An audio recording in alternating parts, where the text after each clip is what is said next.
Welcome to Earth's Mightiest Weirdos. Everybody's returning for their second time in at least just a couple of weeks. Anthony, how you doing this evening? Good, Brian. How you doing? I am doing well. I'm getting tired as the day goes by. I'm going to be honest. Alex, how are you today? Yeah, same. It must be something in the wind, in the air. I'm getting very tired as well. I think it's called January. I'm just pretty sure that's what it's called. And Jaylynn, how are you tonight? I'm doing good. Thanks for having me. Want to thank Alex for jumping in on a fairly short notice. Kara was going to join us this evening, but she's feeling a little bit under the weather, so she decided to take the night off. She's going to try and jump in the comments as well. We have Facebook user here. Facebook user, if you see in the comments above you, there's a link that says streamyard.com/Facebook. Go there, give them permission so we can see who we're talking to.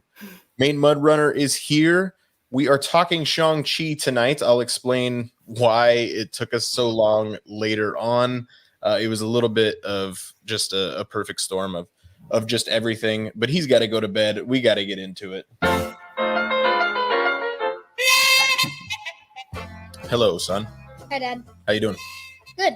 Good. So we're going to talk about two things tonight. Okay. First, we're going to talk about the trailer that dropped just after Earth's Mightiest Weirdos last Monday, which was for Moon Knight. What do you think of Moon Knight? I think it's going to be a cool show. You think it's going to keep you up at night? No. Give you nightmares? No. Are you sure? I'm sure. Uh-huh. We saw the New Mutants together. That kept you up at night. Yeah. Yeah. So What? Yeah, because it was so bad. Is that why? What did you think was the coolest thing in the Moon Knight trailer? I don't know. His suit's pretty cool, huh? Yeah. Yeah. I can't get over him jumping off the roof to create the Disney Plus logo. I love that. And then our main topic tonight, we are talking about Shang-Chi and the Legend of the Ten Rings. What did you think of that movie called Shang-Chi and the Legend of the Ten Rings? I really like that movie. Who's your favorite character? Shang-Chi. Shang-Chi? Yeah. What about Morris? He's awesome. Yeah, you like Morris? Trevor? Yeah. So if you could pick anything that you know Marvel is making for Shang-Chi to show up in next, what do you want to see him in? He'd be fun to team up with like Spider-Man, maybe? Yeah, that'd be cool. Yeah, that'd be all right. But you like Shang-Chi? Yeah, I do. Do you like Shang-Chi better than you did Spider-Man No Way Home? Oh, okay. All right. Well, thanks, man. Welcome, Dad. All right. See ya. Yeah. All right. That is the world according to Jax. So, yeah, long story short, we weren't sure how to approach spoiler reviews on Earth's Mightiest Weirdos quite when everything happened. When Black Widow came out, we did a Thursday night podcast-only review that we dropped that did fairly well from a podcast number standpoint, but we love our live audience here, so we like to do that. So then when Eternals came out, we did it that Monday after. Shang-Chi dropped in the middle of the What If run. Now you could have just simply said, hey, take a week off of What If, because that's what Anthony would have said. We just didn't take a week off of What If to discuss Shang-Chi and the Legend of the Ten Rings. Now it's on Disney Plus. Most everybody, if you wanted to see it, you've definitely seen it by now. So it'll be fun to kind of reflect on this movie now. So that's why we're getting into Shang-Chi and the Legend of the Ten Rings tonight. Anthony is very excited for Mark to see him. Kevin's here. Allison, hello, Allison. Justin is here. Kara is alive and well. Thanking Alex for taking her spot. Justin's here. Kevin, Dwayne says, what's up? Kara says she's very frozen. So that works out. Patrick's here. He said he was sad there wasn't a live. See, that's why we need to do these live streams. So that's what we're going to do. We're going to talk Shang-Chi and the Legend of the Ten Rings. But before we do that, we have to discuss Moon Knight, which is dropping on Disney Plus March 30th. Rumors are that it's going to drop 2 episodes on March 30th. That has not been officially confirmed. However, with a 6-episode run, if it dropped on March 30th with only 1, then it would run to May the 4th, which doesn't make a ton of sense from a Disney marketing Star Wars standpoint. So I would expect it to premiere with 2 episodes on March 30th, so it's fully wrapped up by April 27th. Anthony, overall, what were your thoughts of the Moon Knight trailer? Are you excited for this show? I'm very excited for the show. I did not need a trailer to make me even more excited for it. Yeah, it looks pretty incredible. Now, Jaylynn, I kind of miss Kara tonight because I think Kara was going to be like, absolutely not watching it. Jaylynn, horror films, those are right up your alley. So I would assume Moon Knight is at least speaking your language a little bit. Yeah, it looks really cool. It looks spooky and dark, and I'm really excited for it. I have no idea what Moon Knight is about, so I'm ready to learn more about him. So, Alex, can you help out Jaylynn and our audience? We do have Stephen Grant is one personality of Oscar Isaac's character, and then Mark Spector. And we've been alive long enough that the Motorola Razor is an ancient artifact now that we are pulling out of some sort of pyramid, which made me feel like super, super old. Alex, we got at least 2 or 3 personalities in play. What's going on there with Moon Knight? Yeah, so this first off, I'm so excited for the show. Moon Knight is one of my favorite guys. I haven't read a lot of old stuff from him, which I kind of started, but I read a lot of his recent stuff, which is how I became a fan. And yeah, so he's got he's got Mark Spector, Jake, I think I'm trying to remember the last name, Jake Longley maybe, and then Stephen Grant are the 3 personalities that he has in there. There's other comic runs where he's had other types of personalities, and I won't spoil it, but like Brian Michael Bendis's run is really cool in the personalities that they chose. But I think they hit it perfectly because he goes, it seems like he's going by Stephen in the trailer. And that's kind of like he's got like a little bit of a British accent. British cab driver person. Exactly. And so it sounds exactly like I pictured him when he's the cab driver guy. And so it's very cool. The personalities are awesome. I really hope they dive into them more so. It seems like they will, though. The Blurred Hulk from the Marvel Tribe over at Walt's apartment is here. He says it looks like the darkest thing Disney Plus has done yet. I think that's a safe bet. And I think it's going to go dark for a little bit because Multiverse of Madness isn't exactly going to not be dark.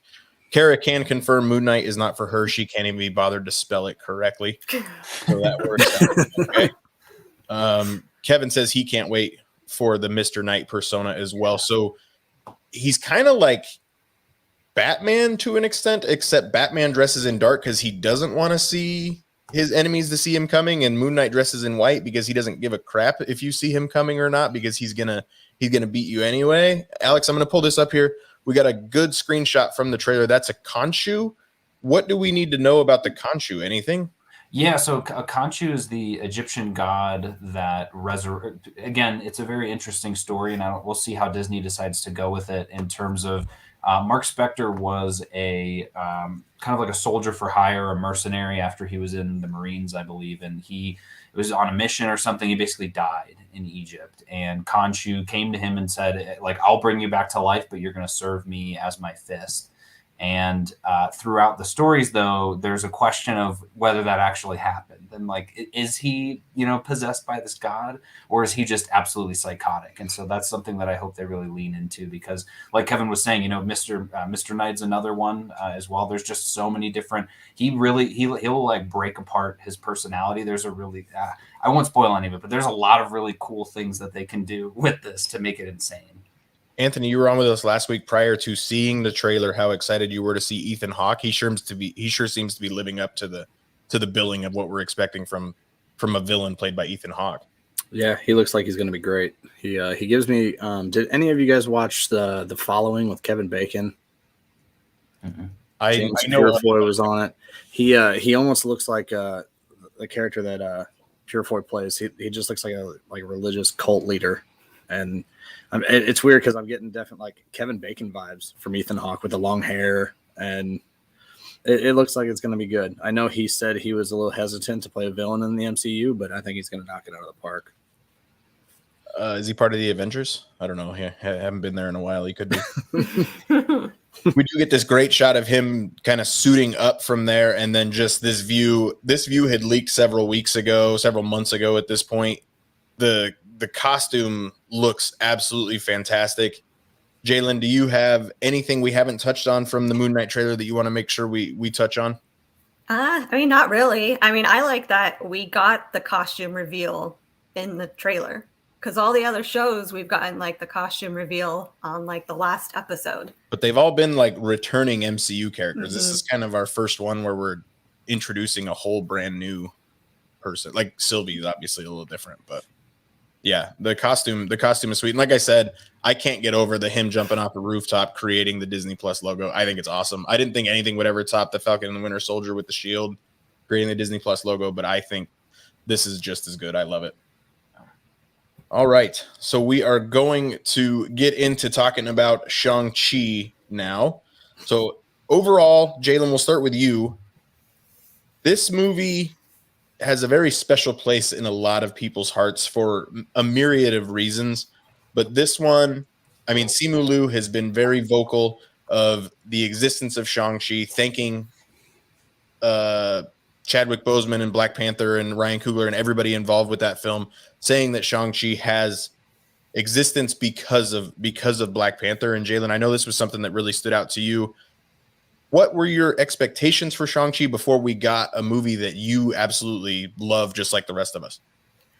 I mean, I had high expectations. I mean, I love Simu Liu. I loved him in Kim's Convenience. I thought he was hilarious. And so I was excited for him to be in the MCU and to get that leading role, and to not just be like a background character to start. And I like his origin story of this. You know, it's probably my favorite origin story that we've gotten so far. And it's definitely one of my favorite Marvel movies. It's probably in my top 5. It's so good. Ooh, top five. That's high. That's very, very high. I love it. It's so good. The action's great. The costumes, just the comedy, it's just perfect. We've become accustomed to going character by character on Earth's Mightiest Weirdos, which we're going to do for the most part tonight, but we have to break down some of those action scenes, including the scaffolding and the bus fight.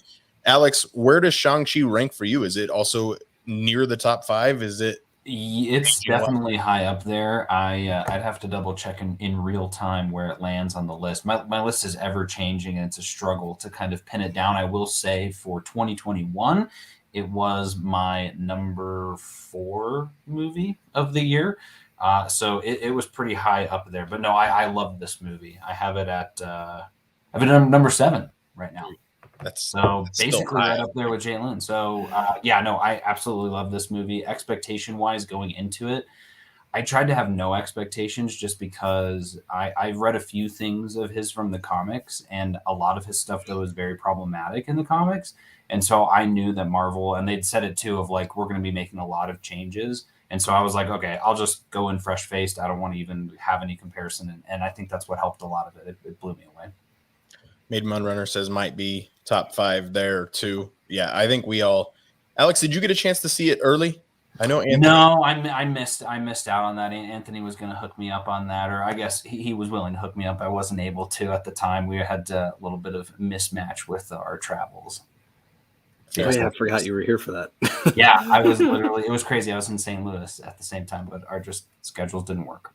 Blurred Hulk has it at number 7. Kara says 4 to 7 for her. Like it's ranking up in the top 7 for just about everybody. Anthony, is it that high for you as well? It's top 10. I would say it's probably closer to 9 or 10 for me. Yeah, but I don't like to rank things as far as the list goes. But I share a lot of the same sentiments as Alex. Is like I tried not to have any expectations. I didn't know anything about this movie other than what I had seen from the trailers. And overall, I mean, this movie was just a lot of fun. Justin Grant doing the work for me. Where would you rank Shang-Chi? Let us know. It's top 10 for me. I again, it's very, very hard to rank these films. I mean, I have 5 favorite MCU films on any given day between Infinity War, Endgame, Spider-Man, No Way Home, Captain America, The Winter Soldier, Guardians of the Galaxy. Like that's the thing, is like you're putting it up with some stiff competition. Mm-hmm. It's hard for an origin film to really hit that top 5, top 10 area, and this one did it. I have a special relationship with this film because I was actually a test audience for it very early on, so I had to keep the Trevor Slattery secret for months and months and months, which is like the hardest thing ever. I forgot you saw it back in like 2017. So yeah, it was. I have a very special relationship with this film. I love Trevor Slattery so much. Well, I panicked, but then I handled it. So the fact that he was back, I loved it. But let's get into talking about character by character. Let's go with the character of Shang-Chi very first. Jaylynn, you mentioned that you knew Simu Liu from Kim's Convenience. I didn't watch Kim's Convenience until I wanted to learn more about Simu Liu after he had been cast as Shang-Chi. Was that the same for you? No, I just randomly found it on Netflix, just scrolling through, like, I'm bored. Netflix, give me something good to watch. And the poster looked cool, so I clicked on it and got hooked right away. So for me, the character of Shang-Chi or Sean, change your name from Shang to Sean, like he's just cool. Like even though he's a valet driver, like shout out to the valet drivers out there, no disrespect whatsoever, but like he's just cool and he's a good-looking dude and everything about him is very, very believable. You could believe that he was a hired assassin from the very beginning. And I think the relationship that he has with one of the most complex character villains in the MCU of his dad and Wenwu, I think is very interesting. But Alex, really, what with the character of Shang-Chi really stood out to you from the very beginning of the film? Yeah, that was it's almost like a mix between that and his uncoolness in a sense that makes him so cool. Because I think it's so perfectly personified in that first opening shot where like his alarm goes off and he kind of wakes up, but then he just groans and he's like, oh, like he doesn't want to get up, but then he gets up and he starts working out. And it was like, oh, okay, I wouldn't do that second part, but I definitely can relate to the first part. And so it's just cool to see like he's a total badass, but at the same time, he feels like an everyman too. So I think that's what I connected with the most was like he's one of the greatest fighters on the planet, but you wouldn't be able to tell that when you talk to him because he's like doing karaoke and taking his shoes off before he comes inside.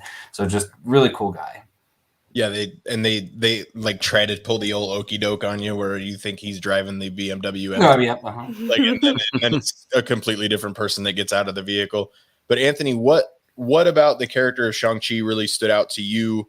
Because we've had this discussion many times where you were all in on this movie 5-10 minutes into it, and it just never let up. Yeah, I'm just gonna say everything that Alex says pretty much about being the everyman.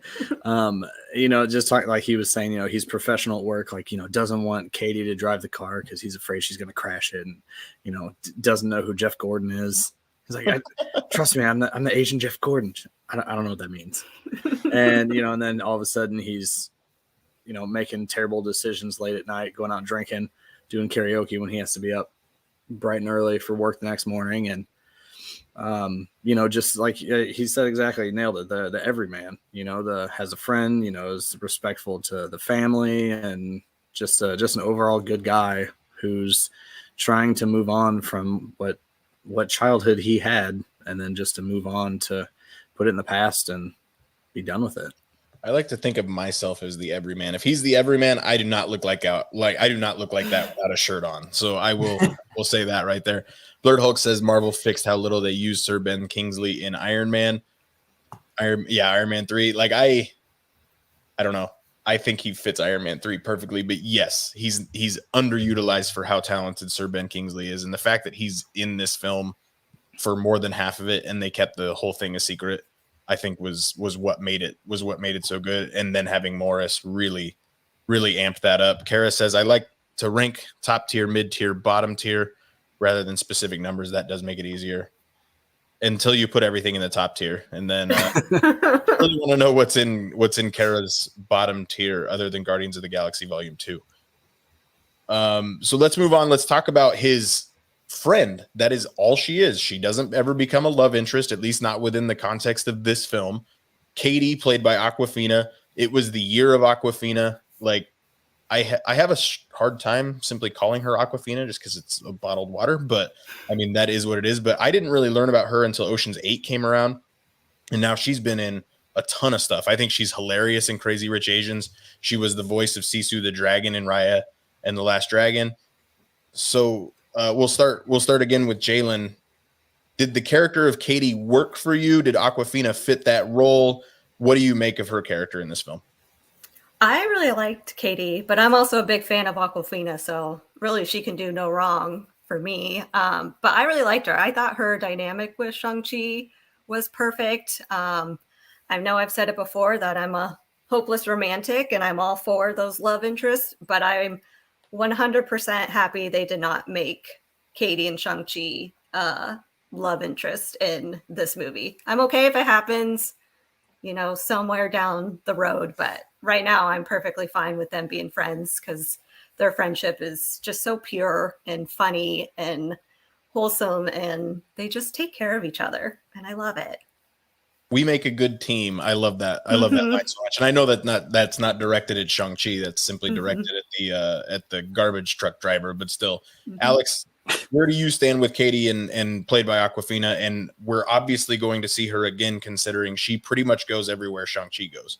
Yeah, I'll be curious to see. I'm very curious to see how that plays out, just in terms of what she's going to be able to bring to the table in some future films.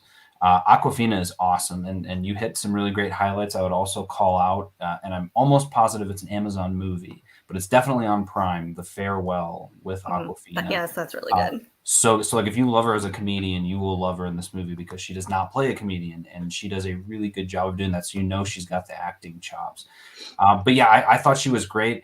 I just like what you guys said. I love that she's not a love interest, and I like that they're leaning more into that in a lot of these shows and movies because Hollywood gets into this trope of like, oh, by act 2 there's going to be a betrayal that now we have to work through, blah blah blah. And so to me the signal was when Shang-Chi shares everything with Katie, and she says, "You could explain it on the plane," and then she walks out. And I just that's where the movie would deviate from a regular movie, because in the regular movie she would have been like, "Oh, we're done. This is over," and then he would have spent the rest of the movie trying to win her back or something. So it just was so cool that she's on his level. She's his partner in a sense, and again, very curious to see how that'll play out in the future. Well, and then specifically when because she asks him on the plane over to Macau of, did you go through with it? Did you kill that man that killed your mom? And he says no. He says he didn't do it. And then later in the film, he basically comes clean and said, yeah, I kind of did do it. And she didn't judge him. She didn't do anything about it, especially having met his dad at that time. Allison says that she's glad they didn't turn this movie into a love story. It's not a love story between Shang-Chi and Katie for sure, but it definitely is a love story between Wenwu and Shang-Chi's mom, which really is very, very interesting. I don't know if redeeming qualities is quite the right word, considering you have a man who ruled in fear for 1,000 years, and then just because he finds love, we get to forgive everything. We'll talk more about Wenwu and everything, because when I call him one of the most emotionally complex villains in the MCU, I don't do so lightly. I think what Tony Leung brought to that role was very, very, very good. I really, really like it. Andrew says she was funny, had heard of her before the movie, but had never watched any of her stuff. Going to now though. So he absolutely loves Katie as well. We learn how capable. Oh, Anthony, I didn't go to you on Katie. I'm sorry. What Alex said. No, I'm kidding. I was kind of nervous when Awkwafina was going to be in it. I do know that she was actually the first person cast for the entire movie. She was even cast before Simu Liu was. But because she can sometimes be a little bit over the top, and I was kind of afraid that was going to happen in this, but she dialed it back and brought just the right amount of humor. I also love how they had the internal struggle between her and what she should be doing with her life. She's got the stereotypical Asian parents who think she should be a doctor, and they even had the conversation with her friends, and she's just driving cars, and her friends are like, when are you gonna just sit down and take your life serious? And she thinks she is. She doesn't necessarily have to go out and be what somebody else wants her to be. And I think they gave her character another level, which kind of replaced the, love story interest that would typically be there for the female character. Yeah, I really don't care for the two best friends that they're on constantly out at the bar at, if we grew up or whatever. Like, sure, they didn't grow up. She's not exactly living up to her capability, considering she was one of the smartest people at UC Berkeley, but still, like, Katie's very comfortable in her own skin, and that's very, very obvious. And I really like that. Jumping to the end of the film, as it relates specifically with Katie, Anthony, I would love to ask you this: did it come too easy that she became the archer that took out the Dweller in Darkness, or are you fine with how that played out? It seemed pretty convenient that all of a sudden, she's the most capable one there, but it was fine for me. It gave her more of a reason to continue on and be in the future adventures with Sean. How about you, Alex? Does it still only count as one? I did think on the first few viewings how convenient, but I've tried to do some mental gymnastics as to why maybe there's a little more of the story. Maybe she's got a knack for archery the same way that like Kate Bishop does. Obviously not as good, but when you think about it too, they're doing a lot of montage work. Her training took place over the course of like 2 days. And if somebody told you like just a couple of tips, I feel like you could pull it off. Yeah, it was a far distance, but it's a huge creature. So like, I'm sure she wasn't aiming for the neck, but like I don't know. All you got to do is hit it once. So, and she did. You hear that, They, Hawkeye? had said, hey, there's a second dragon. They should have shown her miss that one. And then you'd have been like, oh, okay, yeah, she got lucky on the first one. But again, we'll find out. You hear that, Hawkeye? We only need to spend a couple days training. You got nothing on Right. for sure. Yes. Jaylynn, I'm honestly fine with it. Like I'm fine with convenient storytelling, especially kind of where we're at. I didn't need Katie to. I like that Katie played hero. So like honestly, I'm okay with it. Are you the same way? Yeah. Same, agree with all of you. And I can't wait for her and Kate Bishop to get together and talk about their archery skills. That'll be really entertaining. I want to kill a dragon. Right. Yeah, have you killed a dragon? Because I killed one. That's exactly how that conversation would go. I haven't fought an alien. I'm lame compared to you guys. I love the character of Katie so much. I think she's funny. The funniest part for Katie for me leads us right into the next scene of when they're riding the bus to work and they're talking about the girl that's working on her term paper. Look at that girl. That's the girl that my mom wishes I was. Like it's so funny. And then it's super unnecessary when Sean uses the laptop to fight Razor Fist. That poor girl loses her entire term paper. I feel really bad for her. But So, Anthony, fun fact yep. about that. I read that somebody out there found what type of computer that was and found out that the type of computer that it was has like the memory card in both sides of it. So she would still be able to recover her paper. All right. That's great news. Or somebody just completely made that up and now I've just spewed it all over the internet, but it's fine.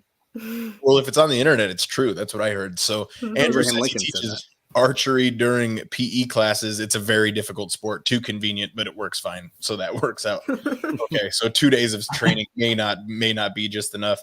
But Anthony, I'm simply going to say 2 words to you, and then I would like you to say whatever comes to your mind. And those 2 words are the bus fight.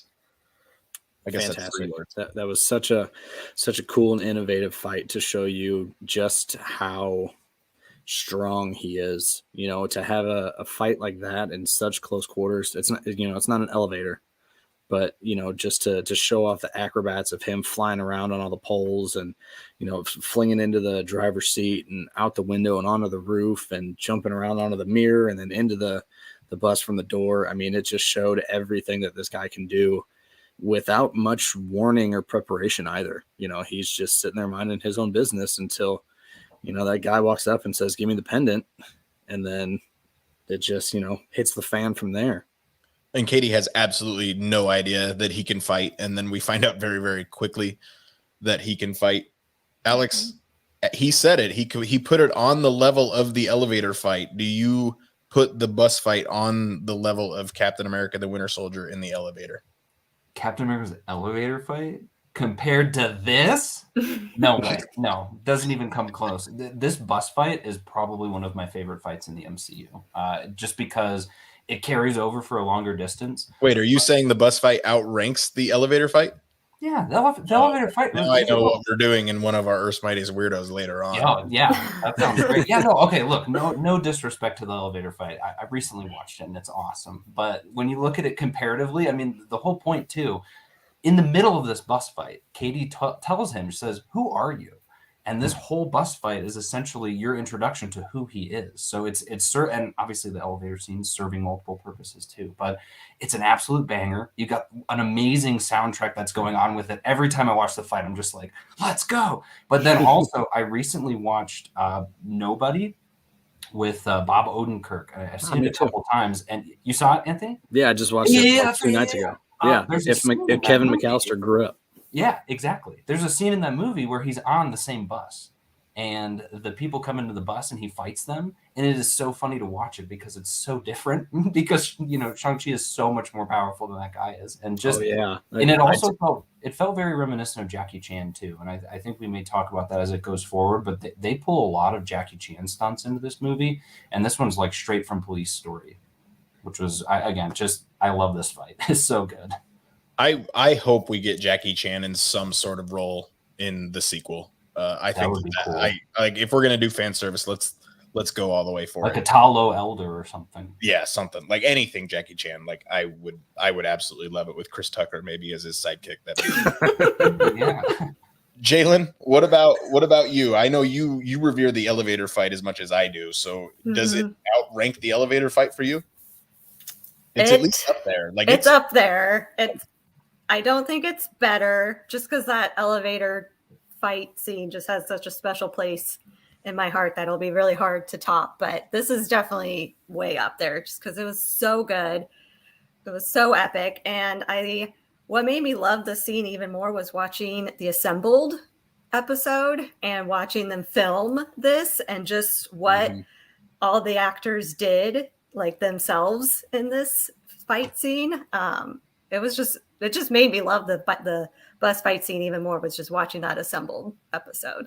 What might put it above the elevator for me is it's at least twice as long, if not 3 times as long. The scene is a very long scene. You have Katie trying to save the bus. Razor Fist is, I mean, he's Drago. So, I mean, we get at least see a little bit more of him. Is he Drago? Am I misspeaking? Yeah, he's baby Drago. Yeah. Okay. He's Drago from Creed. But I think Razor Fist is a fun villain, especially when he ends up having to put the dragon scales on his arm later on in the film. They have to work together. Like his car is just beat up. Like I think Razor Fist is hilarious, but the mixture on the bus fight of the slow motion versus the live action, like up to speed stuff, especially when he's beating up everybody and then he gives the signal and then he jumps to the front part of the bus. And then you get the guy from Spider-Man Homecoming that's filming the whole thing, like just narrating, how you doing? I'm not going to try to drive the bus. Like, I think all that just puts it right into the MCU. And I really, really loved it. But that's our introduction to the modern day of the 10 rings. We have no idea what the 10 rings want from the pendant, but Wenwu is firing up the 10 rings again. And I've said it before, and Alex, we'll start with you, that Wenwu, Tony Leung's character of Wenwu, we start the film with him and how capable he is with the use of those 10 rings. He simply wants power.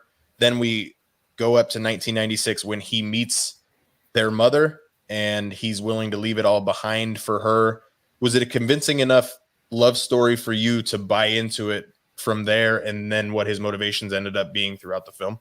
Yeah, 100%. I think even on rewatches, I mean, I felt that on the first viewing, but having that time pass and then it coming on Disney Plus and watching it a couple more times is probably one of the best love stories in the MCU. So I mean, I can't poke any holes in it. Like, you've got a terrible villain who's decided to go straight because of the person that he loves and breaks bad because she dies. Like that's just so tragic. But at the same time, you just see his pain in every single scene, and you think about like what could have been had his mom not died. Like, he would have been a good dad the whole rest of his life. Like, we would have never had any more problems. So just so many different what ifs in regards to that. But then also, like, I don't know, that final scene with him when the monster has him, and I still try to look to see if he smiles at his son, but he doesn't. And he, like when all the life force is getting sucked out of him, he still can't even smile, but he physically gives the rings to him too. So it's just, he has so much nuance in the role. It's crazy. Kara wanted to make sure we sang the praises of Wenwu tonight since she couldn't join us, but she's in the comments making sure that we all know how much she loves Wenwu. Jaylynn, did you buy into the love story? Should we just simply forgive Wenwu for all of his past because he now loves their mother, who is kind of the light side of the force, for lack of a better term? I mean, I think so. Just that like fight that they have when they first meet is so beautiful, and you can see them like falling in love with each other during that fight. Like, just the slow motion of them looking at each other. And what I love the most about it is how they mimic that at the end with the fight between him and Shang-Chi, how they do kind of the same things. And that's when he realizes, I need to give these away. This isn't working. I need to pass these on to someone who will do good with these 10 rings. And that's my one wish, is that he didn't die at the end so that we could see Shang-Chi using the rings for good and not for what he did with them. That's what I wish we would have gotten. Yeah, I guess I never really thought I never really thought of him being selfless enough to give up the rings if he weren't going to die. Like, so I guess I never really thought about it that way. That would be very interesting to see. This was about the only time in the film where I I felt like Crouching Tiger, Hidden Dragon had a massive influence on the rest of the film. The rest of it seemed to be more kung fu level, but this was very Crouching Tiger, Hidden Dragon. We've already learned how capable he is with those rings in the first 6 or 7 minutes of the film, and now he's being topped by her, and she's not even technically in her magical land of Ta Lo at that point, and she's still just super, super capable. And it really comes full circle when her sister, Michelle Yeoh's character later in the film, teaches Shang-Chi how he should fight, open fist instead of, or open hand instead of a closed fist. All of that kind of stuff I thought was really, really great. Anthony, do you share the sentiment that the rest of us do, that Wenwu is extremely complex and actually very, very interesting for a villain in the MCU? Yeah, very much so. Because I remember you and I spoke right after we saw it about how, he didn't, feel inherently bad. You watch it and you're like, he was the bad guy. Like, yeah, he did bad stuff, but then you're like, he wasn't real. Like, he was, but he wasn't. So, like you said, got tricked. Yeah, just very complex. And again, what Jaylynn said, even in the to see it in the assembled episode with this the set of that initial fight was just beautiful. All the green and the scenery and how much of it was actually there and not all just CGI. But one thing that I did find interesting is that this is actually Tony Leung's first American film and English speaking role he's ever had. Really? Yeah. Abraham Lincoln told me on the internet. But yeah, because I mean, he's just a huge actor over in Hong Kong, and that's a lot of the things that he's done. Obviously things like Ip Man and stuff that's made it over here. But yeah, this is his first American film debut. Well, he's really good in it, so kudos to him. He's also super intimidating, even when you think he's quote unquote gone straight. Like that dinner scene and how comfortable Katie is. But the visuals that come of the water coming out of that to create the map, like all that kind of stuff was really, really cool. And he clearly acted like a person who's lived for 1,000 years. There was literally nothing that surprised him, even when something like that happens with what he assumes to be their mother speaking to him on how to release her with the pendants and getting the map and all that kind of stuff. There was nothing that surprised him. He was very convincing of a man that had lived for 1,000 years, and the capability of what the 10 rings had, because Shang-Chi and Jaylynn both thought that they were simply off his radar. And he goes, "You think I really don't know where my kids are? Like, who are you kidding here?" Like, I thought that was really convincing as well. He was a very convincing crime lord for sure. He's just got the Track My iPhone app. Yeah, they share location. Jaylynn kids they didn't know. Jaylynn and Shang-Chi do not. Well, we meet Jaylynn, his sister, at the fight club that she runs. And is it Ronnie Chang? Is that her right hand man? I don't know him that well, but he's hilarious. And the fact that he's still the right hand man in the 10 rings, like I am all for it. The fact that we had Wong and Abomination was simply just an Easter egg within this film, and I don't even care that we didn't get any quote unquote payoff. I just thought it was awesome. But then the fight between Jaylynn and Shang-Chi was a lot of fun. Katie won a ton of money because she bet against him. He lost the shirt, all that kind of stuff. But we had this entire awesome bus fight that is one of the best fight scenes that we talked about in the MCU. And then he goes and gets his butt handed to him by this girl that we hadn't yet met at this point in time. Alex, I know you're very high on the character of Jaylynn, much higher than I am, at least coming out of this film. She's growing on me, and we're going to talk about her post-credit scene in a little bit, where that's headed. But the character of Jaylynn and just this entire fight club, we don't talk about fight club sequence, and the spike face, when Katie says, "I love your spike face," and the guy says, "Thank you." It's the funniest thing in the movie to me. But yeah, so anyway, Jaylynn, Alex, go. Yeah, Jaylynn, I love her. She's amazing. She's super powerful. I think she's really cool. One of the reasons I think, but not just because of Meng Zhang as an actress, she did such a good job, and I think this might have been one of her first roles too. But the fact that Shang is so good, he's such a good fighter, and you get bested so quickly by your sister. Obviously, he was going easy on her because he could have ended her. He had his fist at her face, but she also has some serious resentment, and we exactly. She's got the way they handled the flashbacks in this movie are perfect. Sorry, no, that bit where she walks past him and it goes to the flashback is so cool. But I love the fact that her father spent so much time training Shang-Chi and having Death Dealer train him, and all she could do was watch. And here she is beating him and running her own empire. Like, what more do you need to know to say? There's a good argument to be made that she is a stronger character than Shang-Chi. That, you know, she did all this on her own. Imagine what she could have gotten had she had some training too. But just everything about her, her costumes were phenomenal. And it's funny because she really only has 2 costumes the entire movie. I've noticed she's got the black costume and then she puts on the brand new costume that she gets. But I don't know. Every scene she's in, I feel like she steals. I can't take my eyes off her. Yeah, as far as it relates to Wong and Abomination, we don't know. I mean, we know Tim Roth has been cast in She-Hulk. Will that play any sort of role in She-Hulk? We have no idea. Like, but we know Abomination is going to come back in some form or fashion. Just this is what the MCU does best, is they give us this little breadcrumb to follow in a future project, whether it be next year or 10 years from now. We really don't know. So people that get upset about Abomination being included, I don't get upset about it whatsoever. I know some people were really bummed that they put it in the trailer and then never did anything with it. But Jaylynn, what about you? The character of Jaylynn, is she convincing enough for you?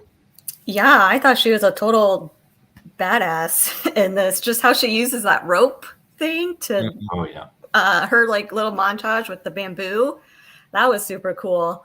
One thing I was going to say, when I saw the trailer, it didn't even click in my mind that that was his sister. Like, I don't even remember if we knew he had a sister in the trailers, but when she came out in the movie and it was real, that was his sister. I was just like, oh, I thought that was just some random woman that he was meeting up with or something. But I liked her. I liked her introduction.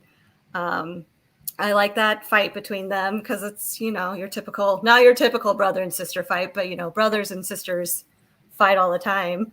At least I did with my brother. So I love their dynamic and how he feels guilty for leaving her and how he won't let go of her at the end when she wants him to. When that was happening, I'm like getting flashbacks of Endgame, of Natasha falling, and I'm like, don't let her go. Just hang on forever if you have to. So I'm glad he never let go a second time. Did you notice in that scene too that he gives her some of the rings? Mm-hmm. I thought that was cool. Didn't catch that for like the 4th viewing because it how does he that cool locked thing them where it in. melds their arms together, but like 4 of them go onto her hand.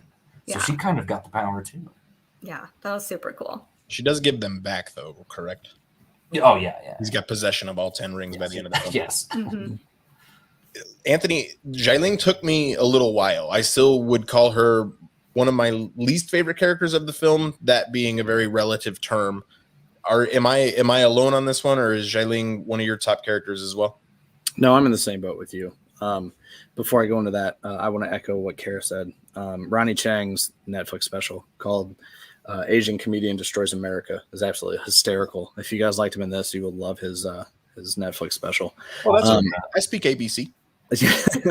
Also, in the Fight Club, in one of the side fights, you can see one of the Black Widows fighting one of the extremists. Yes. Like test people. From Iron Man 3, yeah. And I think it's the same Black Widow that ends up being at the compound later at the end of the film in the post-credit scene too, I believe.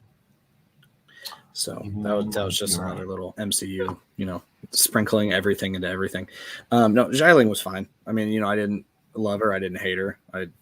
She was, you know, there for a purpose. And I think we're going to, obviously they have much more plans for her to see, you know, with the end credit scene of her taking over the whole shebang. So whether that becomes a Disney Plus series or ties into another movie, I guess we're going to find out. But another great action sequence from the film, and Anthony, will stick with you, is that scaffolding fight scene. We get the Hotel California call out. We get our introduction to Death Dealer. We'd already seen Death Dealer in the flashbacks throughout the film, but now we're seeing how capable the Death Dealer is until he gets his soul taken from him later in the film. But I think the scaffolding fight scene, like, honestly, if it weren't for the bus fight, this would be one of the top fight scenes in the MCU again, because I think, especially the score that goes along with the scaffolding fight scene, I think that scene is really, really good. The way it's shot, like visually, the lights behind him with the screens. Honestly, like I get why it's in Macau. I wish it was Madripoor. I really wish that the Fight Club was in Madripoor. Like I mean, I understand why it's all in Macau, but Anthony, the scaffolding fight scene, did it work for you as much as it did for me? Oh yeah, it was awesome. I mean, it definitely made me feel uncoordinated as all of these guys, even Katie, are just running off these, 2x8s off the side of a building. I can barely run up my stairs without tripping. So I mean, it definitely showed what all of these guys are capable of. I see Justin in the comments saying it reminded him of the Rush Hour fight, and that is 100% accurate. Yeah. Just seeing Chris Tugger screaming and Jackie Chan's just, cool as can be about it. But yeah, I mean, the death dealer flying out and just jumping off at things with, no regard for their life. And to see, Jaylynn come back and save them, after she had stormed off and was like, nope, I'm done. You guys are on your own. And then to see her come back was pretty cool. So it was great. Alex, anything on the scaffolding fight scene we didn't touch on? Just the I don't know if the word's flexibility, but like the fact that him and his sister, like that bit where his sister catches Katie was amazing. But then from there, where she just like the music kind of swells again and she just starts jumping back up to like go meet him. And so then they're both, jumping around and flipping. And just like Anthony said, I would have tripped as Katie going out the window, and that would have been it for me at that point. So very impressive. I also love the bit. I don't know if it's CGI or what, but when Death Dealer first comes out and his head pops down upside down and he like looks around a little bit and then grabs the thing from her, it looked fake, but at the same time it looked so cool. Like I don't know what it was. That was the moment when I was like, oh, Death Dealer's a badass. Mm-hmm. Like something about the way that it was like he was crawling on the wall or something. He looked like Spider-Man almost. It bums me out how he goes out later in the film, because it like really it's over, like it's super over. Well, Jaylynn, we're gonna move on. I'm not a threat. Not only do we get the return of one of my favorite characters in the MCU in Trevor Slattery, but we get his chicken pig friend, who is not a hallucination. Is very happy to learn. We get the character of Morris. And Jaylynn, I know you love Morris and you love Trevor. I know, I love them both. I should have brought my Morris plushie down with me, but I left him upstairs. Sorry. No, I want a real life Morris in my life. Like he's just so cute. He looks so fluffy, so soft. And I love his chemistry with Trevor, how Trevor knows what Morris is saying. And just the whole, when they're driving in the car and he's like talking and then he's like, go right. And then keeps talking. And then he's like, go left. It's perfect. The perfect dynamic is Trevor Slattery and he says thing that's not even there. The fact that Trevor like kind of understands it, but my favorite gag from the whole Trevor and Morris thing is he's 90% sure. 19%. Like, I think it's so funny. So funny. Man, it cracks me up every single time. But the conversation that Trevor has with the rest of the group in the car of the Planet of the Apes and the monkeys riding horses, and that's why he became an actor is so funny, and it gets funnier every time you watch it. But I mean, I love Trevor Slattery so much. And Alex, how about you? Trevor and Morris, they are a gift that just keeps on giving. Yeah, and I don't know. There's always, Marvel always tries to throw a gag person in a movie. It always feels like there's that one person that's like, they're the butt of all the jokes. They're the one that we try. And so when we first see him, I was like, oh, is this going to be, but every single line of his just hit. Like every single one of them was funny. Even that Planet of the Apes one, I was dying, but then I was like, oh, so this is the gag. But then Katie uses that to be like, you're so right. Like you got your whole life, like she was able to play that into her whole storyline. So I was just like, every time he spoke, it wasn't as a gag. It was like he was just being himself, and it played into the storyline. So I thought that was brilliant that they were able to put him in for as long as they did. I think my favorite lines of his were when they're driving and he's like, we got to be in the pocket, and she's like, where's the way? Win it right now. And then the one at the end when he's like, now get down here and play along. Those are my two favorite lines of his. But yeah, everything is just so golden from him. Had they killed him off, I would have lost my mind when he was laying on the ground. Oh, yeah. But then Morris like walks up to him like, all right, we're good. And then Morris just rolls over on his back. Like, it's just, man, it's so good. But Trevor Slattery from Liverpool, like, oh, it's so fun. Well, sure, you used your gift to cripple the entire U.S. government, but that's okay. Like, man, it's so funny. But Anthony, how about you with Trevor and Morris? Yeah, same thing. He was great. He's always on, even when he's not. And You know, like when they were in the car and they were screaming, they're like, what is this? 10 meters. And then, how close is that? 10 meters. I don't know what that means. And they're like, it's close. Man, I love Morris, or I love Trevor and Morris so much. But they go to Talo, where Morris is from, and our introduction to Talo is Trevor simply looking and saying, "That's a really weird horse." Like, just And he asked, why is he staring at me? yeah, you break the entire like this mythical land, and it's broken up by Trevor Slattery being confused why the horse is looking at him and why it looks the way that it does. But Anthony, the entire mythical village of Talo, what timeline does it live in? All that kind of stuff that we could really bog down the conversation with. I just simply want to talk about how cool Talo is and how cool those lion guardian things are. Oh yeah, it was beautiful. I mean, and just as many dark scenes as we have is, some of the scenes when he was a kid, with his mom, and the scaffolding fight and the fight club, and then you get these bright, vibrant sets, just like the fight between Wenwu and his future wife, and then you see Talo and how just beautiful it is, and all the scenery, and just the montage of Katie training and him training, and it was just gorgeous, just a beautiful place. Honestly, when the biggest part of disbelief I have to just put aside when I watch this film is how hard it was for Trevor and Shang-Chi and Jaylynn and Katie to get to Talo. And then when Wu shows up with like a massive army of like 48 trucks, and it's just like, okay, like it was really hard to get here, and then you've got a whole army of trucks, but whatever, like it's fine. Well, he knew how. He had the map. Well, yeah, but isn't the trees like still shifting? I don't know. Like the whole trick was, it was like in 3 days everything aligns, and so it'd be like all the trees align and you could just drive through it. But except that time, they're constantly moving. So Okay. that's why So basically, Hades opening up the Titans in Hercules. Yeah. All right, fair enough. All right, well, go ahead, Alex. Talo. Yeah, I thought it was great too.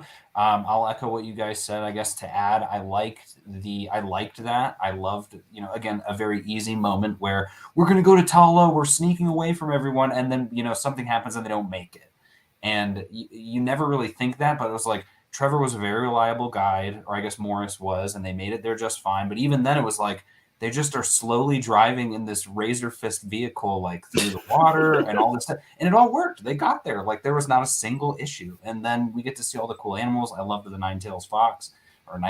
That was great. But yeah, the rest of it was cool. I also loved going back to that Marvel's The Assembled episode.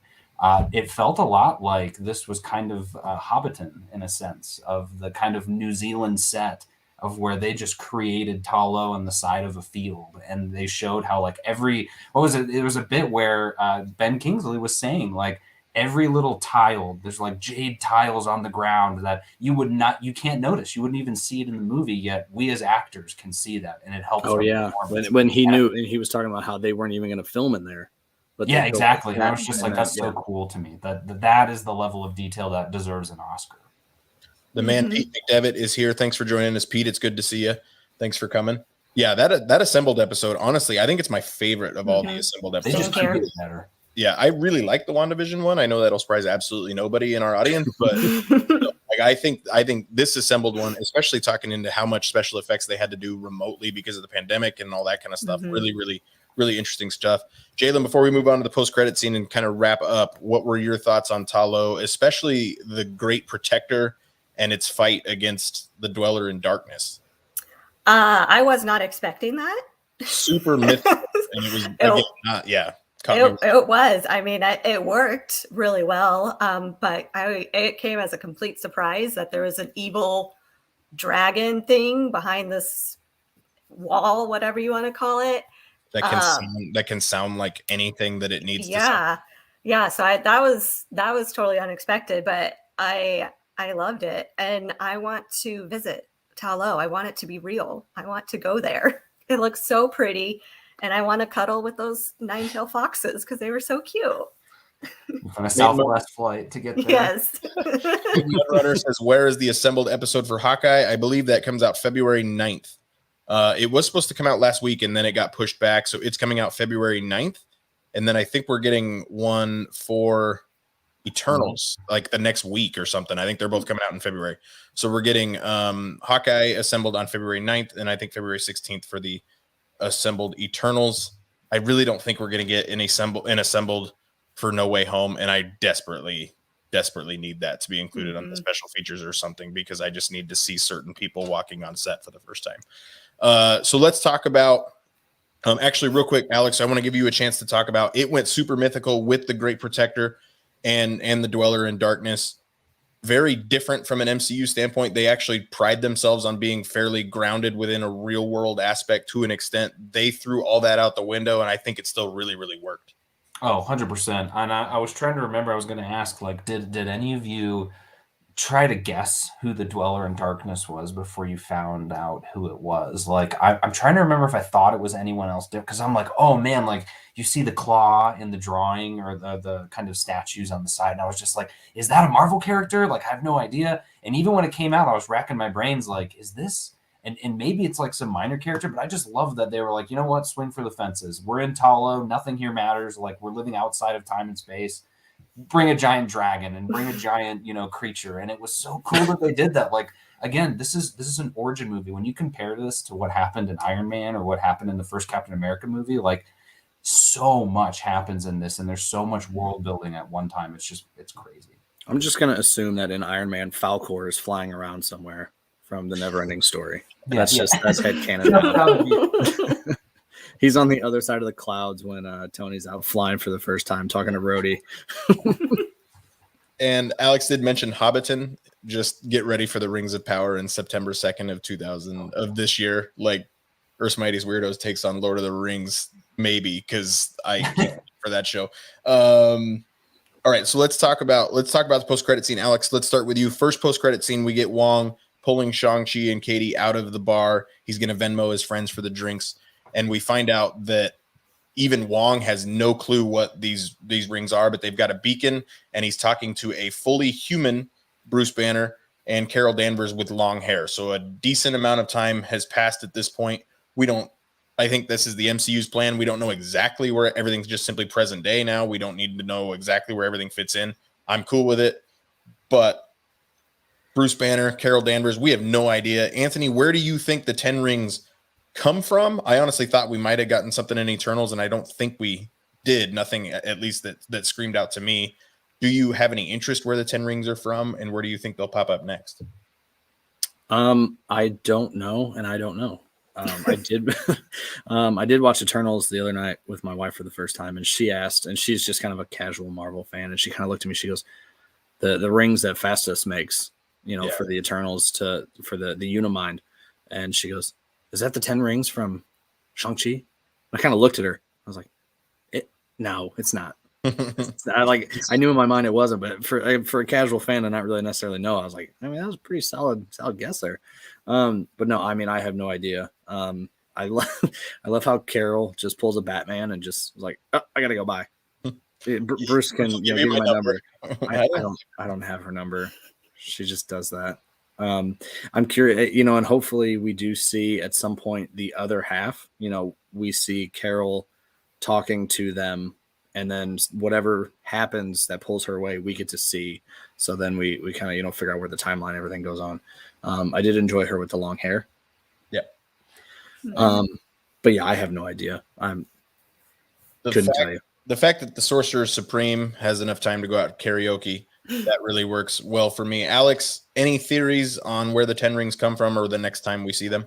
Yeah, my bet when I saw it was the Eternals. I didn't know. I would say my money is now on Fastos, but at the time I just was like, oh, they're saying it's, he had him for 1,000 years. Well, it's older than that, and the only thing I can think of that's older than that is the Eternals. And so I think we even talked about that at one point of like, what's the math on that? And it's like, oh, well, maybe it wasn't even one of Earth's Eternals. Maybe it was an Eternal from another planet that came and visited and left it behind. Like, we have no idea, but they look eternal.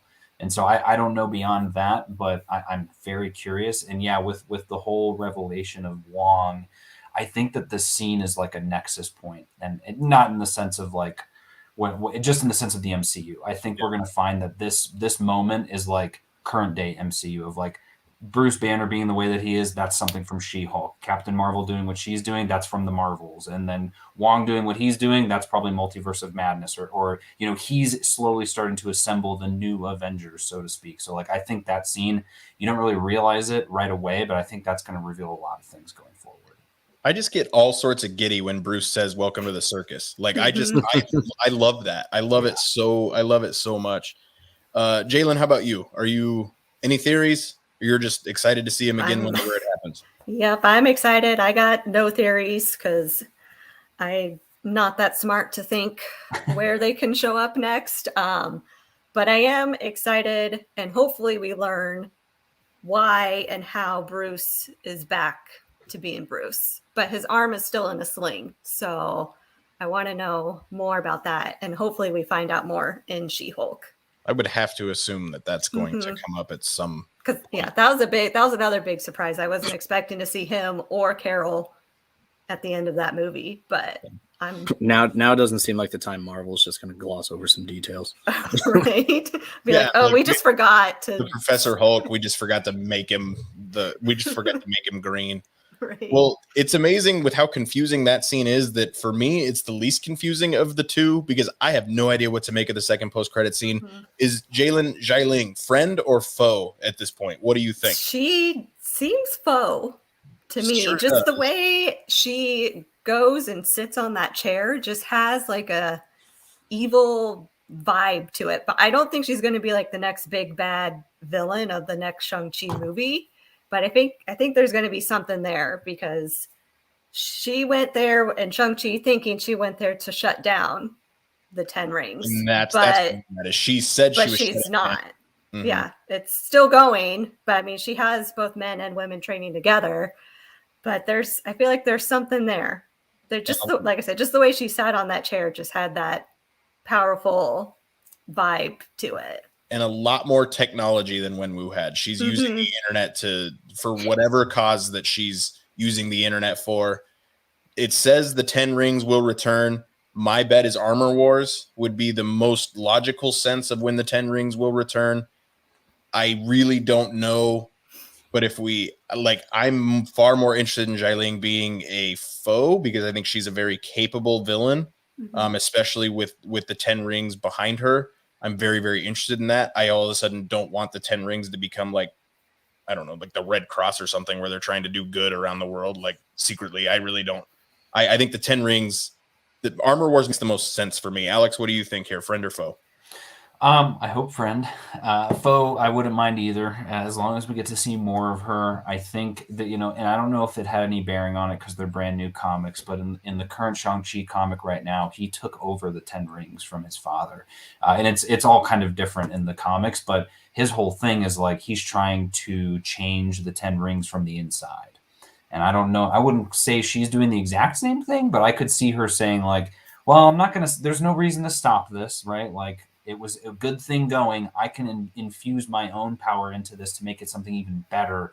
And then, maybe she bumps into the thing I always thought was like, I would love to see the fights of all of the underground teams. So you've got like the 10 rings, the hand, I'm trying to think of a couple of other ones, but like they've been mentioned all over. Some people from Madripoor, like there could be a really cool fight sequence with all of those. But regardless, I was going to say too, she sits on the chair the exact same way her father sat on the chair, which I thought was like a really cool call out. And she looks like a total badass. So I'm hoping for it. I'm excited either way, though. I'm here for her. You talk about that fight between all those people. I am just picturing the fight from Anchorman. Like that's all. Yes, exactly. Yeah. If there's not a trident, then just don't even do it. Do you think Armor Wars is likely as anything the next time we see the 10 rings? That would be my money too. Yep. Mm-hmm. Anthony, what about you? Do you expect her to be a foe as well?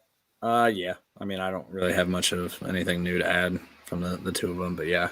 I totally forgot Armor Wars was even a thing, to be honest with you. Oh, man. Spider-Man No Way Home set up Armor Wars more than we can even fathom at this point, I think, as well. So, with Stark Industries and everything. Yeah. Well, isn't there like 31 projects currently in development? 31. And we saw some, if you really care, we know they're filming Secret Invasion now. We don't know when Secret Invasion is going to come out. But there's some stuff going on with Secret Invasion. There's 31 projects in development at Marvel Studios, which is That's I crazy. mean, just yeah. How many nuts. comic books are in development? Obviously more than 31, but it still feels like that's what they're churning out movies like they would a 45 Like page comic books, yeah. Yeah. So, well, thank you so much for joining us tonight. We did it almost within the hour. If it weren't for Moon Knight, we would have done a full spoiler review. Granted, it's been out for a few months. Most of the audience has seen it, so we don't have to tiptoe near as much. But Jaylynn, thank you so much for joining us. Anything else, anything that you need to plug at all? I got nothing. I'm excited for just whatever Marvel gives us. Jaylynn is working with Enchanting Escapes by Lori, planning out her first trip to Walt Disney World and, more importantly, the Wizarding World of Harry Potter. So Yes, can't good luck wait. with that, Jaylynn. Alex, anything going on in the world of comics and cinema? Yeah, there's always something brewing. We've got we just put out our top movies and top TV of 2021 episodes, along with the comic book episode of the month this month, which was around the X-Men comics that are current. So the Hellfire Gala and X-Men: The Trial of Magneto. So that's currently what's going on. I think next one we're going to be recording is top anime of 2021, something like that. But yeah, it's been going good so far. I wonder why you didn't ask me to join that one. Anthony, how about you? Anything going on? No, just hopefully planning a trip to see all three of you guys at Halloween Horror Nights at Universal sometime this year. So Cannot wait for Halloween Horror Nights. Earth's Mightiest Weirdos, we are planned out for quite a while. Next week, Alex will be back joining us along with Robert and at least one more guest. We don't know exactly who it's going to be yet. We're going to be talking about the Marvel one-shots that are now all on Disney+. You can find them under the Marvel tab on Disney+. Give those a watch. We're going to talk about those. They're a lot of fun. February 7th, we're going to talk about the projects that were at least in development at some point at Marvel Studios that just were never made. What were some of the things that we like there? Valentine's Day, we're going to talk the best of the relationships within the MCU. That one's going to be a lot of fun. We still don't know what we're going to do at the end of February. But then in March, we're going to do MCU Madness. What does that mean? I don't know, but I'm going to figure it out. We're going to have an MCU Madness from phases 1, 2, 3, and 4 throughout the month of March. Then we've got Moon Knight. And on Monday, May 9th, mark your calendars, we will be talking Doctor Strange in the Multiverse of Madness. A lot happening within the MCU for comics and cinema. We'll see you at the movies, I believe. And for Earth's Mightiest Weirdos, for the children.